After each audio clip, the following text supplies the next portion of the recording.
Uttarakhand express आप देख रहे हैं, आपके साथ मैं हूं चांदनी धवन और चलिए खबरों की शुरुआत करते हैं। उत्तराखंड हाईकोर्ट ने आज एसएसबी प्रशिक्षित गुरिल्लों पर बहुत बड़ा फैसला दिया है। हाईकोर्ट ने 12 साल से आंदोलन कर रहे गुरिल्लों को नौकरी और पेंशन देने के लिए केंद्र सरकार को आदेश दिया है। इसके साथ ही कोर्ट ने कहा है कि अगर किसी गुरिल्ला की मौत हो गई है तो उनके परिजनों को पेंशन दी जाए और अगले 3 महीने में इस फैसले को पूरा करने के आदेश भी दिए गए हैं। नैनीताल हाईकोर्ट ने मणिपुर हाईकोर्ट के आदेश को आधार मानते हुए आदेश दिया है और उस फैसले को सुप्रीम कोर्ट ने भी माना है, जिसके बाद अब माना जा रहा है कि 12 साल से आंदोलन कर रहे एसएसबी ट्रेंड गुरिल्लों की मांग पूरी होगी, उन्हें पेंशन और नौकरी मिलेगी। 1962 में चीन युद्ध के बाद केंद्र सरकार ने पैरामिलिट्री फोर्स एसएसबी का गठन किया था और बॉर्डर इलाके के लोगों को आर्म ट्रेनिंग दी थी और उन्हें ही बाद में एसएसबी गुरिल्ला कहा गया है। पहले इसी ट्रेनिंग के आधार पर नौकरी दी जाती थी, लेकिन एक वक्त के बाद एसएसबी ने ऐसे ट्रेंड गुरिल्लों को नौकरी देना बंद कर दिया। लेकिन अब हाईकोर्ट ने नौकरी और पेंशन का आदेश दिया है। एक देश में दो एकता जिंदाबाद, एक देश में दो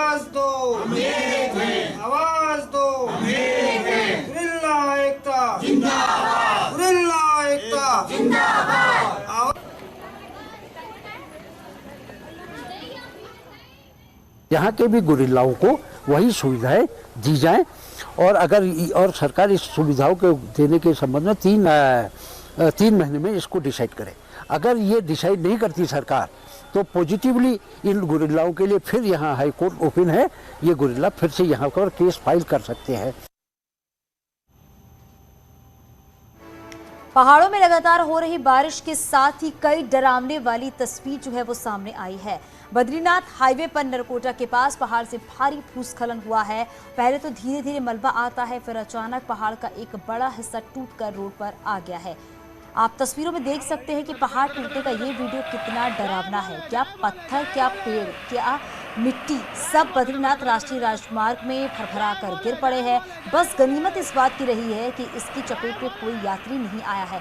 हालांकि हैरानी की बात तो ये है कि एनएच बंद होने के बाद 2 घंटे तक जिम्मेदार संस्थाओं का एक भी कर्मचारी नहीं दिखा। उधर सड़कों के दोनों ओर सैकड़ों लोग फंसे रहे। काफी देर बाद पुलिस पहुंची। ऑल वेदर रोड में कई जगह डेंजर जोन बन गए हैं, जिससे यात्रियों की मुश्किलें भी बढ़ गई हैं।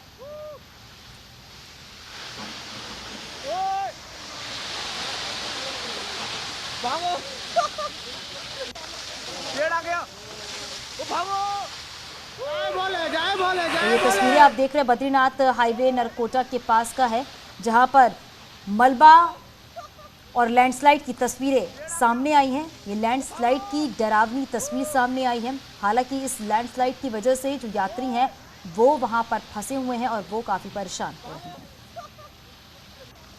प्रोफेसर महादेव जी और हमको राजस्थान जाना है। राजस्थान में 200 किलोमीटर जी, हम 4 घंटे से खड़े हुए हैं जी, और ये मशीनें अभी आई हैं तकरीबन 20-25 मिनट पहले। तो यहाँ पे मुझे 2.5 घंटे का टाइम पूर्ण हो चुका है और अभी जस की तस स्थिति है। यहाँ पे इतनी दयनीय स्थिति बनी हुई है कि धूप इतनी है, कोई छाया तो यहाँ पे है नहीं है, पानी की कोई व्यवस्था नहीं है।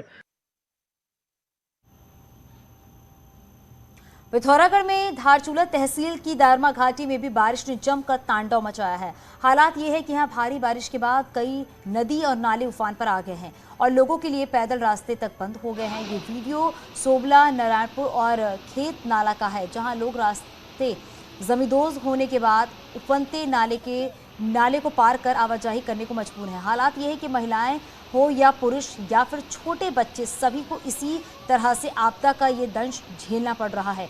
दारमा घाटी के इन इलाकों में बीते दिनों बादल फटने की घटना हुई थी, जिसके बाद यहाँ की रोड हो या फिर पैदल रास्ते सभी पूरी तरह से जमींदोज हैं, जबकि जगह जगह उफनते नाले बह रहे हैं। हालात ये है कि मदद पहुँचने तक के लिए रास्ते जो हैं वो नहीं बचे।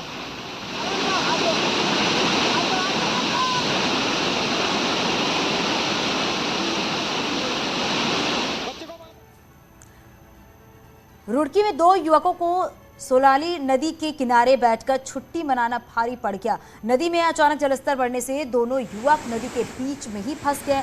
आपको बता दें कि पहाड़ों में हो रही बारिश से नदियों का जलस्तर लगातार बढ़ रहा है, जिससे सोलाली नदी का भी जलस्तर अचानक बढ़ गया है, जिससे दो युवक नदी के बीच में फंस गए। सूचना मिलते ही गोताखोर और आपदा दल की टीम मौके पर पहुंची। कड़ी मशक्कत के बाद दोनों युवकों का सकुशल रेस्क्यू कर नदी से बाहर निकाला गया।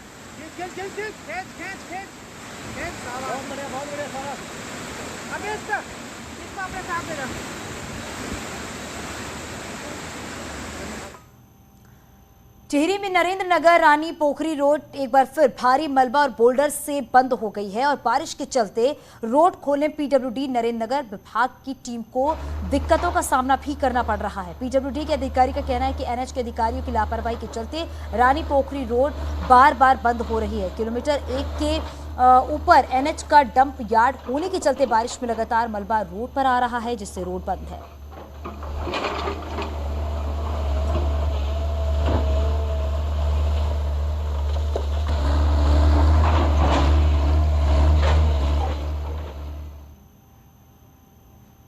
पहाड़ों में जहां एक और बारिश में पहाड़ टूट रहे हैं, तो वहीं अब मुश्किलें भी बढ़ गई हैं। बारिश के बाद धूप खिलने के साथ ही बड़ी बड़ी चट्टानें भी टूट रही हैं। चमोली के कर्णप्रयाग में पंचपुलिया के पास पहाड़ से बड़े बड़े बोल्डर गिरने से रोड बंद हो गई है। तस्वीरों में आप देख सकते हैं कि बड़ी चट्टानों से पूरा हाईवे बंद हो गया है। चमोली में लगातार बारिश से बद्रीनाथ राष्ट्रीय राजमार्ग जो है वो बाधित हो रहा है, जिससे हेमकुंड और बद्रीनाथ धाम जाने वाले तीर्थ यात्रियों की मुश्किलें बढ़ गई हैं।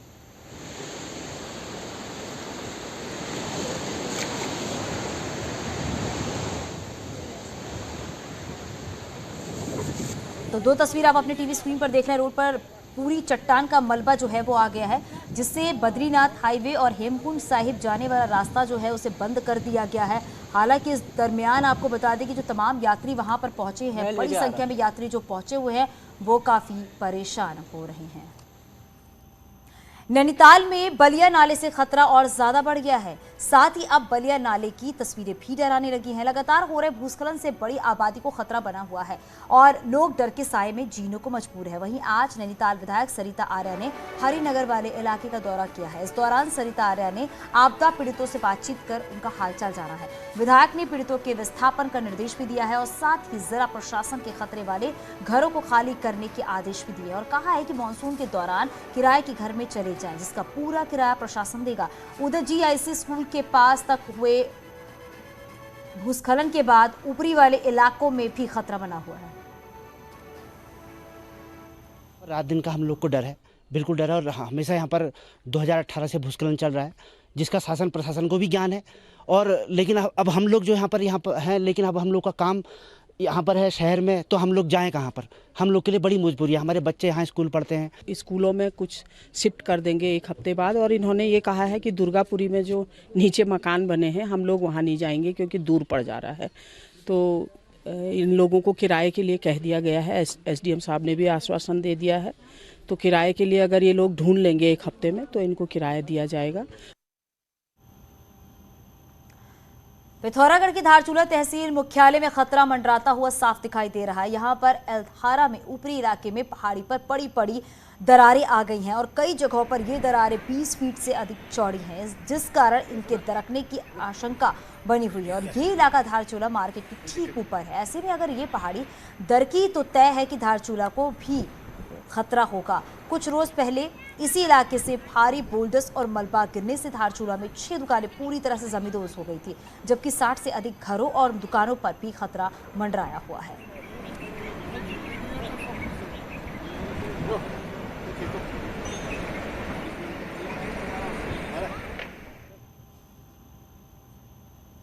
पहाड़ में बारिश से तबाही जारी है, लेकिन बारिश से फिलहाल राहत नहीं है। मौसम विभाग ने 48 घंटे के लिए फिर से तेज बारिश का अलर्ट जारी किया है। मौसम विभाग के मुताबिक पिथौरागढ़, नैनीताल, चंपावत, टिहरी और पौड़ी में तेज बारिश होगी, जबकि कुछ जगहों पर ज्यादा बारिश हो सकती है।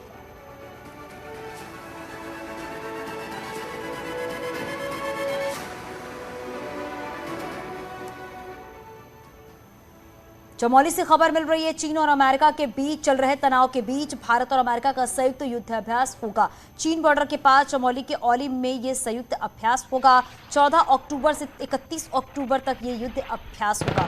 औली में भारतीय सेना का ये 18वां युद्ध अभ्यास है, लेकिन इस बार इसलिए ज्यादा महत्वपूर्ण माना जा रहा है क्योंकि अमेरिका और चीन के बीच ताइवान को लेकर तनाव चल रहा है। इससे चीन बॉर्डर के पास भारत अमेरिका का युद्ध अभ्यास बेहद महत्वपूर्ण माना जा रहा है। भारत के साथ अमेरिका के संयुक्त अभ्यास पहले भी होते रहे हैं, लेकिन 2016 के बाद इनकी संख्या बढ़ गई है।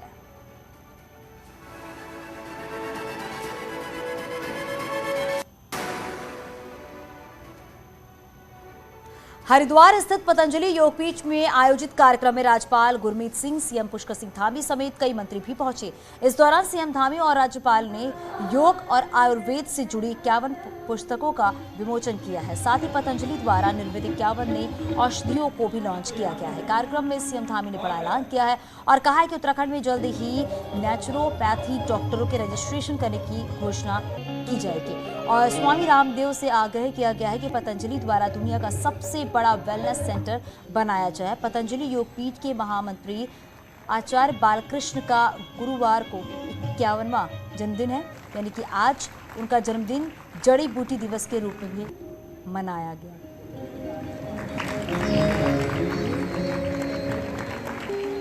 और इस कार्य के लिए जो योगदान देकर के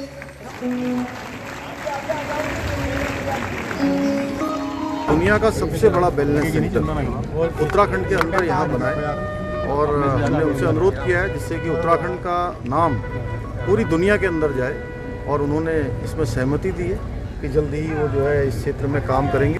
कुल मिलाकर के 9 वॉल्यूम होंगे। ये 1 लाख से ज़्यादा पेज का 12 लाख रेफरेंसेस के साथ 2000 भाषाओं में 50,000 से ज़्यादा जड़ी बूटियों के कैनवास पेंटिंग, उसके लाइन ड्राइंग और उनके सारे साइंटिफिक जो उनके लाभ हैं, उनके डॉक्यूमेंटेशन का ये अप्रतिम कार्य हुआ है। केदारनाथ की ध्यान गुफा की तर्ज पर पर्यटन विभाग अब कॉर्बेट पार्क में प्रधानमंत्री नरेंद्र मोदी के दौरे के 3.5 साल बाद उनकी विजिट की ब्रांडिंग करना चाह रहा है और इसके लिए पर्यटन मंत्री ने मोदी ट्रेल की रूपरेखा भी बनाई है। हालांकि ये कर पाना इतना भी आसान नहीं है।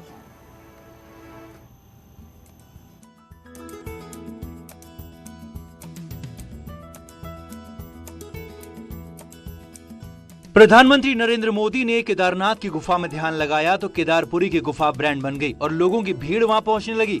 अब ठीक उसी तर्ज पर उत्तराखंड पर्यटन विभाग पीएम मोदी के कॉर्बेट पार्क विजिट को कैश कराना चाहता है। पीएम मोदी अपने टूर में जहां जहां गए और एडवेंचर किया, पर्यटन विभाग उन जगहों को मोदी ट्रेल के नाम से विकसित करना चाहता है। हम मोदी जी का ट्रेल बनाने जा रहे हैं। भविष्य में मोदी ट्रेल बनाया वो दिखाया जाएगा, उसमें वो स्थान दिखाए जाएंगे जहां मोदी जी पेड़ के नीचे बैठ करके एक भाला बनाते हैं, नदी को पार करते हैं और अपने संस्मरणों को बताते हैं। अब पर्यटन मंत्री खासे उत्साहित है तो दूसरी तरफ वन मंत्री का कहना है कि उन्हें मोदी ट्रेल बनाने की ऐसी किसी प्रस्ताव की जानकारी नहीं है। वन मंत्री का कहना है कि कॉर्बेट रिजर्व एरिया है और वहाँ के अपने नियम कायदे हैं। लेकिन इस समझ में न तो मुझसे उनकी कोई वार्ता हुई और संभवतः वन विभाग से कोई वार्ता नहीं हुई, क्योंकि कॉर्बेट सेंचुरी एरिया है तो ऐसे में वहाँ पर क्या क्या गतिविधियाँ की जा सकती हैं, इसके लिए एक गाइडलाइन है, उस गाइडलाइन को हमको फॉलो करना होगा। हम लोग गाइडलाइन को वायलेट नहीं कर सकते। पर्यटन मंत्री इससे पहले भी कई तरह के सर्किट बनाने की बात कह चुके हैं और अब कॉर्बेट में मोदी ट्रेल की बात हो रही है। अब सबसे बड़ा सवाल यही है कि टाइगर हैबिटेट कॉर्बेट में क्या ऐसी गतिविधियों की परमिशन है भी या नहीं। देहरादून से न्यूज 18 के लिए सुनील प्रभात की रिपोर्ट। महंगाई, जीएसटी और बेरोजगारी के खिलाफ कांग्रेस पूरे देश में शुक्रवार को प्रदर्शन करेगी। देहरादून में कांग्रेस नेता और कार्यकर्ता राजभवन कूच करेंगे। कांग्रेस प्रदेश अध्यक्ष करण मेहरा का कहना है कि ये प्रदर्शन आम लोगों के उन मुद्दों को लेकर है जिनसे आम लोग परेशान हैं। राजभवन कूच के इस विरोध प्रदर्शन में प्रदेश कांग्रेस के सभी सीनियर नेता, विधायक मौजूद रहेंगे। के माध्यम से आम जनता से भी कहना चाहता हूँ, दूध पे जीएसटी लग गया, छाछ पे जीएसटी लग गया, आटे पे जीएसटी लग गया, अब पता नहीं और क्या क्या होने वाला है। घर में जब हम अंदर अपने घर के अंदर देखते हैं तो अपने घर में भाई बहन छोटे जो हैं उनको बेरोजगार देख रहे हैं, तो इससे बड़ा चिंता का विषय और क्या हो सकता है। हर तरफ से मार एक आम आदमी पे पड़े तो आम आदमी का ज़्यादा से ज़्यादा इसमें शिरकत करे, ये हम चाहते हैं।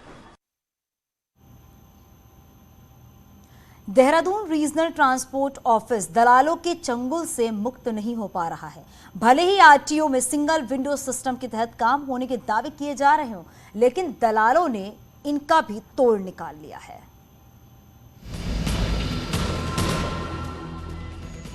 सीएम पुष्कर सिंह धामी के निरीक्षण के बाद आरटीओ ऑफिस में भले ही अधिकारी कर्मचारी सक्रिय हो गए हों, लेकिन यहां काम करवाने के एवज में पैसों का खेल अब भी नहीं रुका है। देहरादून आरटीओ के लिंक विकासनगर आरटीओ और ऋषिकेश आरटीओ से जुड़ गए हैं। लाइसेंस बनवाने की आड़ में कैसे दलाल अब भी सक्रियता से काम कर रहे हैं, न्यूज 18 की रिपोर्टर ने इसका पूरा वीडियो रिकॉर्ड किया। बेसिकली काम मेरे को लाइसेंस बनवाना है बस। हाँ, और तो भी काम नहीं है ना। और क्या काम लाइसेंस ही बनवाना है। कैसे टेस्ट देकर बनवाना है या बिना टेस्ट के? अब आप आइडिया नहीं है, आप बताओ। जल्दी से जल्दी बन जाए वो बनवाना है। हमने पेपरों के साथ 3000 रुपए लेने हैं। अच्छा, पहली फोटो आपकी खींचेगी विकासनगर, ठीक है। 14 महीने बाद का आपका स्लॉट आएगा। हमारे आदमी के पास जाओ, फोटो खिंचवा के आधे घंटे में वापस आ जाओ। आधे घंटे से ज्यादा नहीं लगेगा। आदमी आपका रहेगा अंदर? आपको आप नंबर दे के भेजेंगे। हाँ, तो आपको वही मिलेगा। हाँ, आधा घंटा भी नहीं लगेगा। अच्छा, सिर्फ फोटो खिंचवा के वापस आनी है। ठीक है। जाना विकासनगर है। अच्छा, दूसरी फोटो जिस दिन आप लर्निंग की फोटो खिंचवाएंगे ना, अगले दिन आप अपने आप निकाल लो प्रिंट लर्निंग का, शाम को मैसेज आ जाएगा। ठीक है। 1 महीने के बाद हम ऋषिकेश अप्लाई करेंगे। अच्छा, वो 1 महीने बाद जब आप हमारे पास आएंगे तो 4000 तब हम लेंगे। नहीं तो विकासनगर ऋषिकेश मतलब हमारा प्रोसीजर हम बता रहे हैं। अच्छा। वहीं अधिकारी अब भी आरटीओ में ये सब काम हो रहा है इससे अनजान है। कहते हैं कि सिंगल विंडो सिस्टम के तहत काम हो रहा है। देहरादून में ऑटोमेटेड सिस्टम हो गया तो इसमें फेल का परसेंटेज काफ़ी बढ़ गया है और इनिशियली 50% 60% लोग फेल हो जा रहे थे। अभी भी 40% 45% तक फेल होते हैं। तो उस फेल होने से बचने के डर से यहाँ लाइसेंस बनना कम हो गया है। ज्यादातर जो यहाँ पर ठेले लगाते हैं दुकानदार, वो भी इसमें कहीं ना कहीं इन्वॉल्व होते हैं और वो भी इन दलालों की मदद करते हुए नजर आते हैं। कौन क्या काम करता है, इनमें से भी कई लोगों को पूरी जानकारी होती है। सीएम ने यहाँ पर छापा मार लिया, अधिकारी यहाँ पर आते हैं, छापा मारते हैं और ये कहा जाता है कि अब आरटीओ ऑफिस में दलालगिरी के काम नहीं होते, लेकिन इन्होंने अपने लिंक अब विकासनगर और ऋषिकेश आरटीओ में भी जोड़ दिए हैं और वहां से भी अब लाइसेंस और आरटीओ से संबंधित काम बनाने के एवज में पैसे लिए जा रहे हैं। कैमरा पर्सन अमित कुमार के साथ न्यूज 18 के लिए देहरादून से भारती सकलानी उनियाल। अधीनस्थ चयन सेवा आयोग भर्ती पेपर लीक मामले में एसटीएफ की जांच जैसे जैसे आगे बढ़ रही है, वैसे वैसे इस मामले में नए नए खुलासे भी होते जा रहे हैं। एसटीएफ ने अब तक मामले में जुड़े 13 लोगों को गिरफ्तार किया है। वहीं बताया यह भी जा रहा है कि जांच के दौरान कुछ सफेद पोशों के नाम भी सामने आए हैं, जिनमें से कुछ जिला पंचायत सदस्य हैं, कुछ रिटायर कर्मचारी और अधिकारी भी अब जल्द जांच के घेरे में आ सकते हैं। हालांकि इसकी अब तक कोई आधिकारिक पुष्टि नहीं है। माना यह जा रहा है कि एसटीएफ पुख्ता और मजबूत सबूत जुटाने के बाद ही दोनों पर हाथ डालेगी।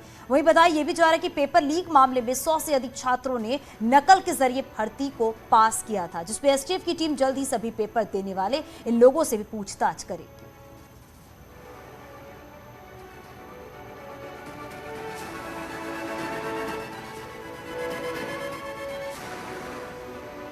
देखिए, इन्वेस्टिगेशन एक लीगल तरीके से चल रही है। बाकी विभिन्न सोर्सों में, चाहे वो मीडिया के चैनल हो, चाहे वो पोर्टल्स हो, तो उस पर अलग अलग छात्रों की जो सूचनाएं आती हैं उस पर भी बहुत सारी सूचनाएं प्रसारित हो रही है। लेकिन मैं इतना कहना चाहूँगा कि विवेचना एक लीगल पार्ट है। लीगल पार्ट में सिर्फ साक्ष्यों के आधार पर ही इसमें काम हो सकता है। तो जब भी पुख्ता साक्ष्य आएंगे तो उसमें पक्का उसमें कार्रवाई की जाएगी। रुद्रपुर के पुलभट्टा इलाके से चोरी किए गए 3 महीने के बच्चे को पुलिस ने यूपी के बुलंदशहर से बरामद किया है। पुलिस ने मुख्य आरोपी महिला और उसके साथी को गिरफ्तार किया है। हैरानी की बात तो ये है कि आरोपी महिला नैना मूल रूप से बांग्लादेश की रहने वाली है और पश्चिम बंगाल में नादिया जिले में रहने वाले अपने मामा के घर रहती थी। वहां से वो पहले बिहार, फिर यूपी और उत्तराखंड में 6 लोगों से शादी कर चुकी है। और इतना ही नहीं, शादी करने के लिए उसने कई बार अपने नाम भी बदले थे। नैना 3 महीने से सतिया गांव में प्रेम के घर पर लिव इन में रह रही थी और मौका लगते ही उसके छोटे भाई के बेटे को लेकर फरार हो गई थी।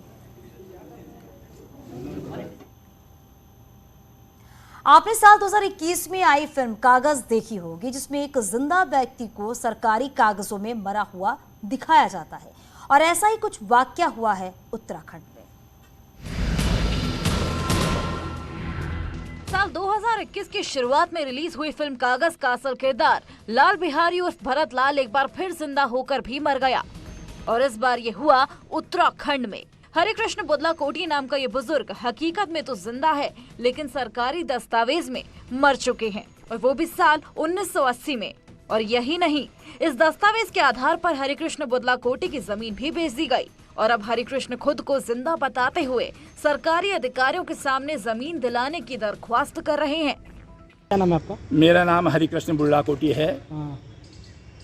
मैं ग्राम कमोला में रहता हूँ। पहाड़ में भी हमारी जमीन पुश्तौनी जमीन है जो पंगोट में स्थित है, जहाँ पर कुछ भूमाफियाओं ने मेरी ज़मीन मुझे मृतक दिखाकर सन 80 में मृतक दिखाकर 2011 में मेरी ज़मीन अपने नाम पर कर दी। हरिकृष्ण बुदलाकोटी की नैनीताल जिले के पंगोट में जमीन थी, लेकिन बुदलाकोटी को मृत दिखाकर ये जमीन बेच दी गई। बाकायदा इसके लिए तहसील से बुदलाकोटी का मृत सर्टिफिकेट भी इशू हुआ। ये बुदलाकोटी के असल जीवन की वैसी ही कहानी है जैसा फिल्म कागज में अभिनेता पंकज त्रिपाठी का किरदार था। बुदलाकोटी की ये कहानी सुनकर अफसर भी हैरान है। इसमें जो रिपोर्ट लगाई है, एक तो फर्जी डेथ सर्टिफिकेट की, और जब ये म्यूटेशन हुआ होगा तो तहसील से भी रिपोर्ट लगती है म्यूटेशन से पहले, तो उसमें किसने ये रिपोर्ट दी है और यदि दी है तो कोई विभागीय कार्रवाई अभी तक उनके विरुद्ध हुई है या नहीं हुई है। और ये पुष्टि हो जाने के बाद अगर नहीं हुई है तो इसको मैं शुरू करवाऊंगा, क्योंकि ये एक गंभीर मसला है। जाहिर है कि अधिकारी अपने कर्मचारियों के कारनामों से हैरान है, लेकिन इसका खामियाजा पूरी तरह से हरिकृष्ण बुदलाकोटी भुगत रहे हैं, जो कि साल 2011 में खुद को कागजों में मृत देखकर हैरान रह गए और पिछले 11 सालों से सरकारी कागजों में खुद को जिंदा साबित करने की लड़ाई लड़ रहे हैं। हल्द्वानी से न्यूज़ 18 के लिए शैलेंद्र नेगी की रिपोर्ट।